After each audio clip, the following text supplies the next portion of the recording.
সুধিব লাগে কাইলৈ কংগ্ৰেছৰ যি সভা এক প্ৰকাৰ গৌৰৱ গগৈৰ সভা ফলপ্ৰসূ দৰে হৈছে 300 মানুহৰ সন্মুখত বি টি চিত কংগ্ৰেছৰ পজিশ্যন নাই। ইয়াত BPF, UPPL আৰু BJPৰে কণ্টেষ্ট, বেলেগ পাৰ্টি ইয়াত কণ্টেষ্ট নাই। স্যাৰ 6 জনগোষ্ঠীৰ যে জনজাতিকৰণ গোলগঞ্জৰ ঘটনাৰ সংক্ৰান্তত গৌৰৱ গগৈয়ে আপুনি 6 জনগোষ্ঠীৰ পৰা ক্ষমা খুজিবলৈ চাওক, যিটো কাম কংগ্ৰেছে বেয়া কৰি থৈ গৈছে তাৰ কাৰণে ক্ষমা কংগ্ৰেছে খুজিব নে মই খুজিম? কংগ্ৰেছে বিধানসভাত প্ৰস্তাৱ লৈছিলে যে ট্ৰাইবেল কৰিব লাগে কাকো ক্ষতি নোহোৱাকৈ। এইটো কি কথা যে ভাত খাব লাগে কিন্তু কাঁহী বাতি নাথাকিব? এইটো কেনেকৈ হ'ব পাৰে? গতিকে গৌৰৱ গগৈৰ দেউতাকে কৰি যোৱা ভুল সিদ্ধান্ত এটাৰ বাবে মই গালি খাব লাগিব নেকি? এই কথাটোতো চবেই জানে। গতিকে সেইকাৰণে আমাক কোনেও বেয়া নাপায়, সকলোৱে জানে যে আমি চিনচিয়াৰলি এইবিলাক কাম কৰিব চেষ্টা কৰি আছো। অসমত যিমান গণ্ডগোল লগাই থৈ গৈছে কংগ্ৰেছে লগাই থৈ গৈছে। গৌৰৱ গগৈ পাকিস্তানৰ ভ্ৰমণক লৈ যিটো SIT ৰিপৰ্ট সেইটো ৰাজহুৱা কৰাৰ কাৰণে অভিযোগে দাবী জনাইছে। ৰাজহুৱা কৰিম এইটো, মই দাবী কিয় জনাব লাগে যেতিয়া মই নিজেই টুইটত দিছো যে এইটো ৰাজহুৱা কৰিম। যেতিয়া মই ক'লোহেঁতেন যে ৰাজহুৱা নকৰো তেতিয়াহে দাবী কৰিব লাগে। মই দেখোন প্ৰথম দিনাই টুইটত দিছো যে আমি ৰাজহুৱা কৰিম। যোৱা 5 বছৰত আপুনি শান্তি উভতাই আনিলে BTAD, অহা 5 বছৰ কি আপোনাৰ? চাওক, BTADত আমাৰ আটাইতকৈ ডাঙৰ যিটো সমস্যা যে চৰকাৰৰ পৰা আমি ইয়াতে বছৰি 1000 কোটি টকা দিওঁ, ৰাস্তা বনাব ছেপাৰেটলি টকা দিওঁ, দিল্লীৰ পৰা টকা আহে, কিন্তু সকলোৱে জানে যে মানুহে আজিও মই সুধিছোঁ অৰুণোদয় কোনে পাইছে? মানুহেতো মিছা কথা নকয়, সকলোৱে হাত উঠাইছে আমি পোৱা নাই। এতিয়া যদি মই নলবাৰীত এখন মিটিং কৰোঁ, কোনে পোৱা নাই? 20% মানুহে হাত উঠাব নাই পোৱা, 80% মানুহে হাত উঠাব পাইছো। BTCত কি হয়? 80% কয় নাই পোৱা, 20% কয় পাইছো। চৰকাৰী আঁচনি যাতে BTCৰ ৰাইজে পায়, BTCত উন্নয়ন হয়, শিক্ষা ভাল হয়, স্বাস্থ্য ভাল হয়, এইবিলাক কাম আমি 5 বছৰৰ ভিতৰত কৰিম। অসমতো আমি বহুত কাম আগুৱাই দিলো।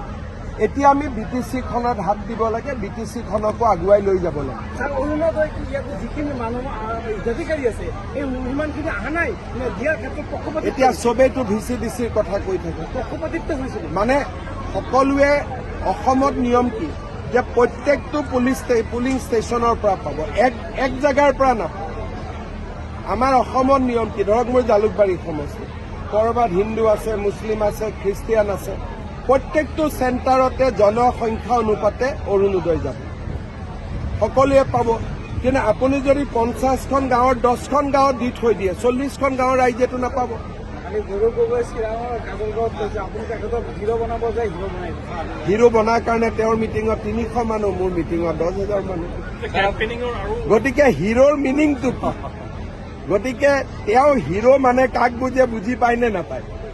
তেওঁ হিৰো হয়, তেওঁ হিৰো হোৱা মানুহ আছে, কিন্তু য'ত তেওঁ হিৰো মোক তাত হিৰো হ'ব নালাগে।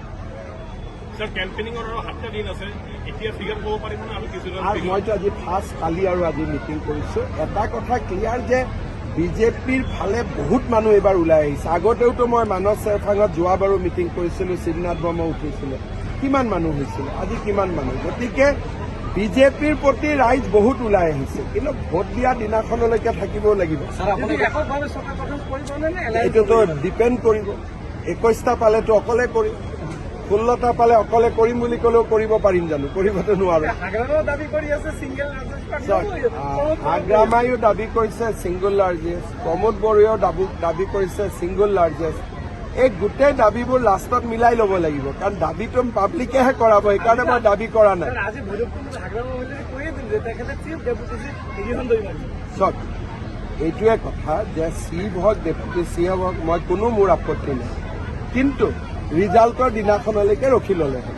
স্যাৰ, আপুনি কৈছে যে VCDC গান্ধীনগৰ চলে, মানুহে কৈ আছে, মইতো কোৱা নাই, পাব্লিকে কৈ আছে।